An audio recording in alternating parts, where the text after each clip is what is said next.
Faminhum zalimun li nafsihi. Di antara mereka ada yang zalim terhadap diri mereka sendiri.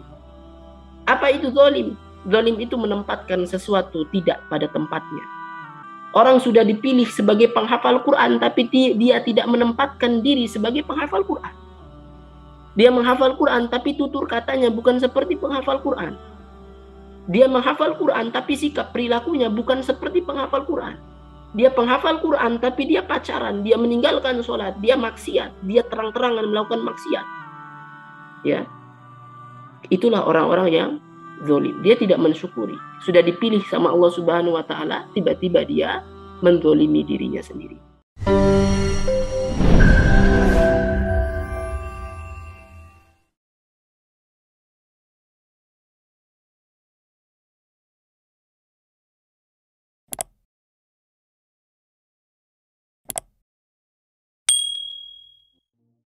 Nah, untuk memulai kisah atau memulai kajian ini, saya ingin memulai dengan satu kisah yang pernah terjadi di zamannya Imam Nawawi.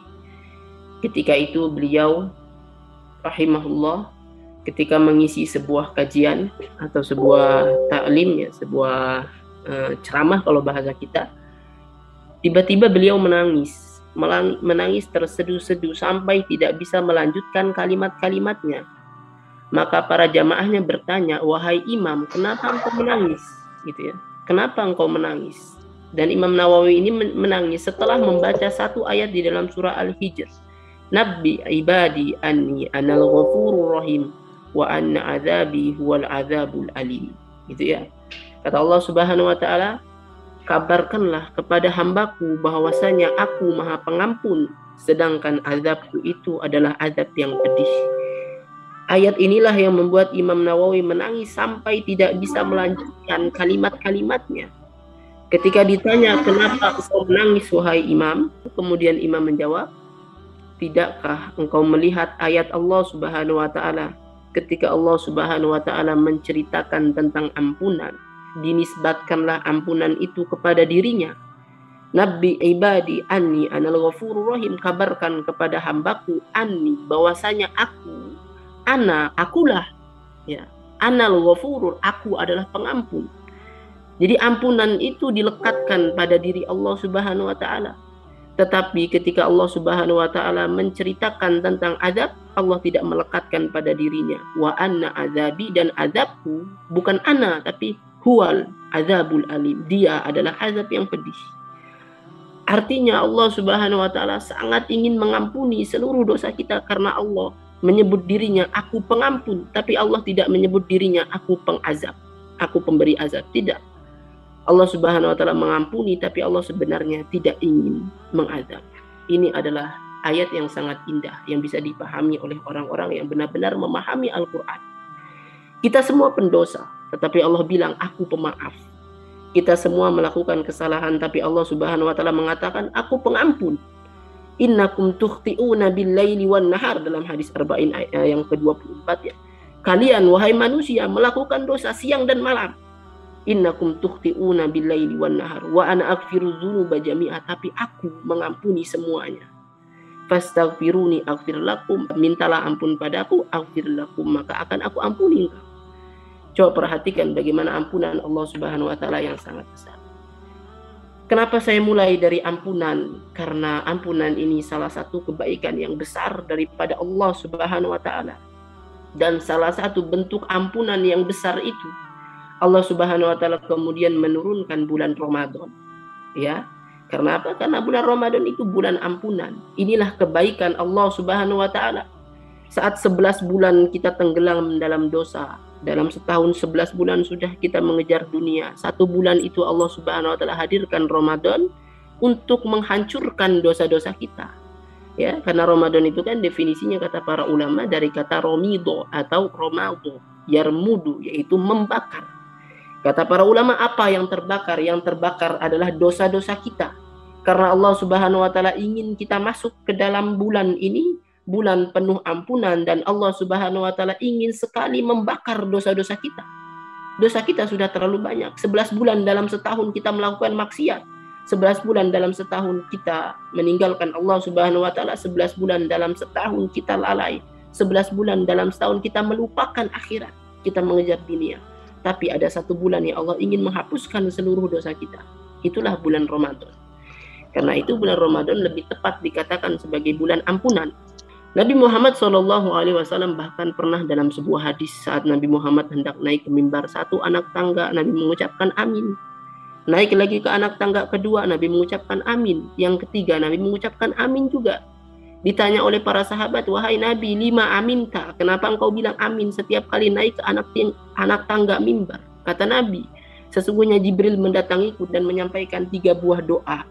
Ya, coba perhatikan satu doa dari Jibril yang diaminkan oleh Nabi. Salah satunya adalah roghima anfum ri'in, atau dalam redaksi lain roghima anfu rajulin adraka Ramadan falam yughfar lahu. Ya, kata Jibril alaihi salam mengatakan, celakalah, sungguh hina, sungguh rendahlah. Roghima anfun itu hina di atas kehinaan. Karena ini lambang. Dalam tradisi Arab itu roghima itu debu, anfun itu artinya hidung. Ini lambang kehinaan di atas kehinaan, yaitu ketika kepala seseorang ditanahkan sampai hidungnya menyentuh tanah. Ini simbol dari kehinaan. Kata Jibril, hinalah, sungguh hina, sangat-sangat hina orang yang bertemu bulan Ramadan. Falam yughfarlah, tapi nggak diampuni dosanya. Saking kebangetannya, kok bisa dia bertemu dengan bulan ampunan, tapi dosanya masih ada. Ya, karena mestinya kita bertemu dengan bulan Ramadan, kita mengikhlaskan diri di dalam amal, Allah Subhanahu wa taala pasti ampuni dosa-dosa kita. Karena bulan Ramadan adalah bulan ampunan. Nah, mempersiapkan bulan Ramadan, bulan yang kita sebut dengan bulan ampunan ini, maka apa yang mestinya harus kita persiapkan paling utama? Ya, apa yang harus kita persiapkan? Tentu ada banyak persiapan. Tapi kalau kita mengambil kode atau kalau kita mengambil faidah dari surah Al-Baqarah ayat 185 kalau saya tidak salah, Allah Subhanahu wa taala mengabarkan bahwa ternyata Ramadan itu sangat erat kaitannya dengan Al-Qur'an. Karena itu saat Allah Subhanahu wa taala memperkenalkan bulan Ramadan di dalam Al-Qur'an, hal pertama yang Allah Subhanahu wa taala ingin sampaikan kepada kita adalah Syahrul Ramadan alladzi unzila fihi al-Qur'an. Bulan Ramadan itu bulan yang di dalamnya turun Al-Qur'an. Itulah kalimat yang Allah Subhanahu wa taala ingin kita tahu pertama kali. Bahwa bulan Ramadan itu adalah bulan yang di dalamnya turun Al-Qur'an. Ya. Itu hal pertama yang Allah Subhanahu wa taala ingin sampaikan kepada kita. Maka sudah selayaknya mulai dari sekarang kita perbaiki interaksi kita dengan Al-Qur'an. Ya, kita perbaiki interaksi kita dengan Al-Qur'an. Kita persiapkan bulan Ramadan dengan mempersiapkan Al-Qur'an, karena sesungguhnya bulan Ramadan itu adalah bulan Al-Qur'an. Ya. Bulan Ramadan itu bulan ampunan yang Allah Subhanahu wa taala ingin kita memaksimalkan ibadah. Salah satunya ibadah besarnya adalah interaksi kita dengan Al-Qur'an. Imam Syafi'i yang biasa setiap hari menamatkan Al-Qur'an 30 juz dalam Ramadan, beliau menamatkan sampai 60 kali. Ya, berarti sehari 2 kali tamat Al-Qur'an. Dan para ulama yang lain seperti itu. Mereka memaksimalkan Al-Qur'an. Ya. Hari ini kita coba membahas khusus dari surah Fatir ayat 32. Ya, kita membahas Al-Qur'an khusus dari surah Fatir ayat 32. Karena ini harus menjadi tamparan kita, terutama nanti bagi para penghafal Quran. Karena tema kita secara khusus di sini, Al-Quran bukan hanya untuk dihafal. Allah Subhanahu wa taala berfirman di dalam surah Fatir ayat 32. Mungkin yang memegang mushaf bisa sambil dilihat, diperhatikan. Kata Allah Subhanahu wa taala, "Tsumma awrasnal kitaba alladziina astafaina min ibadina." Kemudian kami wariskan kepada orang yang kami pilih. Istafaina, tsumma awrasnal kitab alladzi, kami wariskan Alkitab Al-Qur'an ini. Ya, perhatikan, Allah wariskan Al-Qur'an kepada siapa?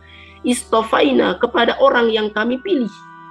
Min ibadina, di antara seluruh hamba kami. Kalau Allah Subhanahu wa taala mengatakan istafaina, berarti Allah Subhanahu wa taala benar-benar memilih. Berarti ini benar-benar hamba pilihan Allah Subhanahu wa taala. Ya. Ini benar-benar hamba pilihan Allah Subhanahu wa taala. Karena itu kita harus sadar pertama bahwa saat kita punya kesempatan membaca Al-Qur'an, berarti kita sedang dipilih oleh Allah Subhanahu wa taala. Saat kita punya kesempatan apalagi menghafal Al-Qur'an, berarti kita dipilih oleh Allah Subhanahu wa taala. Saat kita punya kesempatan untuk hadir di majelis ini, berarti Allah Subhanahu wa Ta'ala sedang memilih kita. Tidakkah kita mensyukuri itu? Coba sekarang pikir, apakah di luar sana tidak ada orang yang lebih soleh daripada kita? Banyak. Bukankah di luar sana masih banyak orang yang dosanya lebih sedikit daripada kita, yang masa lalunya tidak lebih kelam daripada kita? Tapi hari ini kenapa Allah Subhanahu wa Ta'ala yang memilih kita bertemu dengan kajian ini untuk membahas Al-Quran? Karena Allah Subhanahu wa Ta'ala, ketika Allah Subhanahu wa Ta'ala memilih seseorang, Allah wariskan kitab itu. Allah sampaikan. Jadi Al-Quran itu warisan untuk orang yang dipilih oleh Allah Subhanahu wa Ta'ala. Kayak para penghafal Quran itu, sebelum mengeluh dengan hafalannya, syukuri dulu hafalannya. Karena Anda sudah dipilih oleh Allah Subhanahu wa Ta'ala. Kita sudah dipilih oleh Allah Subhanahu wa Ta'ala. Mestinya nggak ada alasan untuk mengeluh. Nggak ada alasan untuk mengeluh. Karena kita dipilih oleh Allah Subhanahu wa Ta'ala. Seandainya Al-Quran diturunkan kepada gunung, gunung hancur. Tapi dia turun di hati kita, kita nggak hancur. Kenapa? Karena Allah berkehendak itu. Allah sedang memilih kita. Orang-orang kafir pernah di zaman Nabi Muhammad SAW itu protes, bertanya pada Nabi Muhammad. Allah Subhanahu wa Ta'ala berfirman, wa qala alladziina kafaru, dan orang-orang kafir itu mengatakan, laula nuzila hadzal Qur'an ala rajulin minal qaryataini 'azim. Kata orang kafir, kenapa sih Al-Quran ini nggak diturunin kepada orang yang kaya di antara kami, kepada orang yang terkemuka di antara kami? Kenapa Al-Quran ini kok diturunin kepada Muhammad, orang biasa, secara ekonomi kelas bawah? Kenapa sih Al-Quran nggak diturunin kepada orang besar di antara kita? Ada Walid bin Mughirah, ada Abu Jahal, ada Abu Lahab. Tapi Al-Quran turun kepada Muhammad, yang secara logika mereka atau secara pandangan mereka biasa aja Muhammad itu. Nasabnya memang bagus, tapi secara ekonomi kelas bawah gitu. Kok nggak diturun kepada kami para pemimpin, Abu Lahab, Abu Jahal, Walid bin Mughirah, Abu Sufyan misalnya, Akhnas bin Suraik atau yang lain-lain gitu. Maka jawaban Allah Subhanahu wa Ta'ala sederhana. Kata Allah Subhanahu wa Ta'ala di ayat yang sama, Allah lanjutkan, ahum yaqsimuna rahmata rabbik. Memangnya mereka yang membagikan rahmat Allah? Ya, ahum yaqsimuna rahmata rabbik. Apakah mereka yang membagi-bagikan rahmat Allah Subhanahu wa Ta'ala? Mereka bertanya, kenapa Al-Quran nggak turun kepada kita? Kata Allah, memangnya kamu yang bagi rahmat? Karena Al-Quran itu adalah rahmat besar dari Allah Subhanahu wa Ta'ala. Nahnu qasamna bainahum ma'isyatahum fil hayatid dunya. Kamilah yang membagi-bagikan hidup kalian, membagi-bagikan rahmat kalian di antara kalian di dalam hidup kalian. Coba bayangkan. Kalau hari ini kita bertanya, kenapa kita yang dipilih untuk baca Al-Quran? Kenapa kita yang dipilih untuk bisa membaca Al-Quran? Karena di luar sana ada banyak yang belum bisa. Kenapa kita dipilih mau menghafal Quran? Padahal di luar sana banyak yang nggak mau menghafal Quran. Kenapa kita dipilih? Harusnya kita sadar, karena kita sedang dipilih oleh Allah Subhanahu wa Ta'ala. Istofaina min ibadina, thumma awrasnal kitabal ladzina istofaina min ibadina. Kemudian kami wariskan kitab ini kepada orang-orang pilihan kami. Jadi itulah kebaikan Allah Subhanahu wa Ta'ala menurunkan Al-Quran kepada kita, dan hari ini kita bisa berinteraksi dengan Al-Quran. Karena Al-Quran itu dahsyat. Dia mukjizat, dia bukan makhluk. Dia kalam Allah. Kita berinteraksi dengan Al-Quran, kita sedang berbicara dengan Allah. Ya, jangan sangka bahwa kita sedang membaca. Hanya sekedar membaca, tidak. Kita sedang berbicara dengan Allah Subhanahu wa Ta'ala. Kita dipilih oleh Allah Subhanahu wa Ta'ala. Tapi apakah semua orang yang dipilih oleh Allah Subhanahu wa Ta'ala pasti selamat? Tapi apakah semua yang dipilih oleh Allah Subhanahu wa Ta'ala kualitasnya sama? Sayangnya tidak. Karena ada banyak orang yang nanti tidak bersyukur setelah dipilih oleh Allah Subhanahu wa Ta'ala. Karena itu kita lanjutkan ayatnya. Tsumma awrasnal kitabal ladzina istafaina min ibadina. Kemudian kami wariskan kitab ini di antara hamba kami yang kami pilih. Faminhum zalimun li nafsihi, tapi sayang di antara mereka ada yang zalim terhadap dirinya sendiri. Ini golongan yang pertama yang kita bahas. Faminhum zalimun li nafsihi, di antara mereka ada yang zalim terhadap diri mereka sendiri. Apa itu zalim? Zalim itu menempatkan sesuatu tidak pada tempatnya. Ya, tidak menempatkan sesuatu pada tempatnya. Orang sudah dipilih sebagai penghafal Quran, tapi dia tidak menempatkan diri sebagai penghafal Quran. Dia menghafal Quran, tapi tutur katanya bukan seperti penghafal Quran. Dia menghafal Quran, tapi sikap perilakunya bukan seperti penghafal Quran. Dia penghafal Quran, tapi dia pacaran, dia meninggalkan sholat, dia maksiat, dia terang-terangan melakukan maksiat. Ya, itulah orang-orang yang Zolim. Dia tidak mensyukuri. Sudah dipilih sama Allah Subhanahu wa taala, tiba-tiba dia menzolimi dirinya sendiri. Ya, kalau fadzalimul li nafsi, faminhum zalimun li nafsi, kita hubungkan dengan jiwa yang di dalam Al-Qur'an juga ada 3 golongan, karena nanti di sini ada 3 golongan. Nanti ada ulama yang menghubungkan dengan 3 jiwa di dalam Al-Qur'an. Maka zalimul li nafsi itu mereka yang memiliki jiwa yang di dalam Al-Qur'an itu dalam surah Yusuf, inna nafsa la'ammaratun bisu, sesungguhnya jiwa itu selalu mendorong kepada keburukan. Itulah yang namanya nafsul ammarah, jiwa yang pertama. Jiwa yang levelnya paling hina atau paling rendah, yaitu jiwa yang selalu mendorong kepada nafsu, kepada hawa nafsu. Ya, dia penghafal Quran kadang-kadang, tapi dia melupakan Al-Quran di dalam hidupnya. Dia mau murojaah menjaga hafalannya, tapi nafsunya lebih kuat, hawa nafsunya lebih kuat menguasai hidupnya. Mau murojaah terasa ngantuk, dia dahulukan ngantuk. Mau murojaah tapi malas, dia dahulukan malas. Mau murojaah tapi futur, dia nggak jadi murojaah. Mau baca Al-Quran, kemudian diajak teman main, dia dahulukan main. Kenapa? Karena inna nafsa la'ammaratun bisu. Dia ikuti seluruh hawa nafsunya. Hawa nafsunya nyuruh kemana, dia ikuti.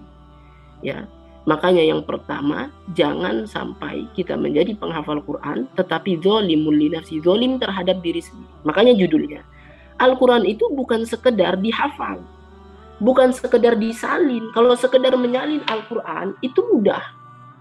Ya, itu mudah. Bukan sekedar disalin, tapi Al-Quran harus diinstalkan ke dalam hidup kita sehingga dia menjadi sistem di dalam hidup kita. Bukan hanya kita hafal Quran secara ingatan di dalam otak kita, tapi seluruh aspek kehidupan kita Qurani. Perkataan kita Qurani, kalimat-kalimat yang keluar Qurani, perilakunya Qurani, tutur katanya, semuanya Qurani, ibadahnya Qurani, semuanya Qurani. Karena Al-Quran bukan hanya dihafal. Karena terus terang, ya, terus terang saja bahwa tujuan Al-Quran itu diturunkan bukan untuk dihafal. Allah turunin Al-Quran itu, Allah wariskan Al-Quran itu bukan untuk dihafal. Terus terang aja. Kata Allah Subhanahu wa taala dalam surah Shad, kitabun anzalnahu ilaika. Kitab ini turun kepadamu. Kami turunkan kepadamu. Untuk apa? Liyadabbaru ayatihi, supaya ditadabburi ayatnya. Waliyatadzakkara ulul albab, dan diambil pelajaran bagi ulul albab, berarti diamalkan. Berarti tujuan besar Al-Quran turun itu kalian harus paham, bukan dihafalkan. Untuk penghafal Quran berarti bukan berarti jangan ngafalin, menghafal pasti bagus gitu, tapi bukan hanya dihafalkan, tetapi kata Allah untuk ditadaburi ayatnya. Oke, menghafalkan Quran, tapi sudah sampai mana tadaburnya? Diamalkan sudah sampai mana? Ayat-ayat yang sampai dalam pikiran kita sudah dipraktikkan belum? Ketika Allah bilang wailul likulli humazatil lumazah, jangan menggibah, jangan mencela, sudah pernah kita praktikkan belum? Masih sering menggibah bukan? Alhaqumut takatsur, bermegah-megahan melalaikan kalian. Masih enggak kita bermegah-megahan? Itu kan semuanya ayat Allah. Wasjud waqtarib, sujud dan mendekat. Kita bersujud enggak dengan khusyuk pada Allah Subhanahu wa taala?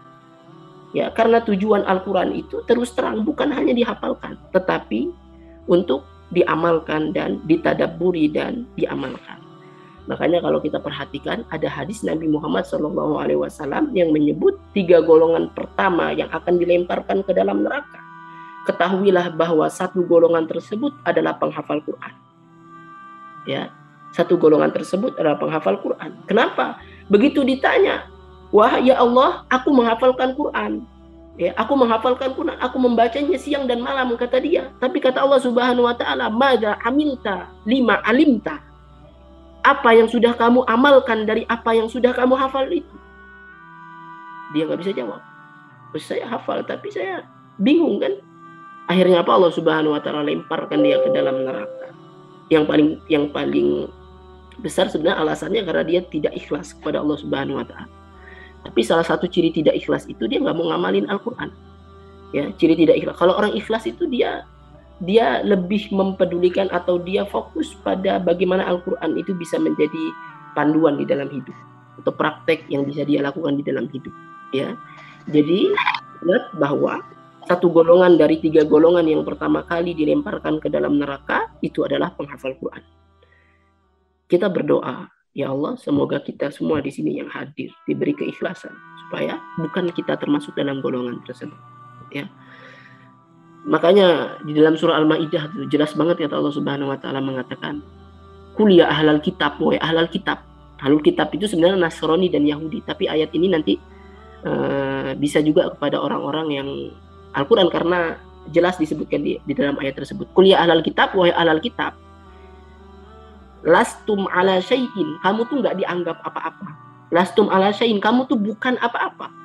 Hatta tuqimut Taurat wal Injil, kalau ini konteksnya Nasrani dan Yahudi, sampai kalian menegakkan Taurat dan Injil. Wa ma unzila ilaihim mir rabbihim, dan apa yang Allah Subhanahu wa taala turunkan setelah itu Al-Qur'an. Jadi penghafal Quran, kalian nggak dianggap apa-apa, bukan apa-apa. Oke, penghafal Quran, tapi kata Allah bukan apa-apa, kalian lastum ala syai', nggak dianggap. Sampai apa? Sampai kalian menegakkan, tuqimut itu artinya menegakkan, mengamalkan, benar-benar tegak menegakkan Al-Quran itu, mengamalkan Al-Quran. Kalau kita belum sampai situ, kita nggak boleh bangga. Cuma hafal nggak boleh bangga.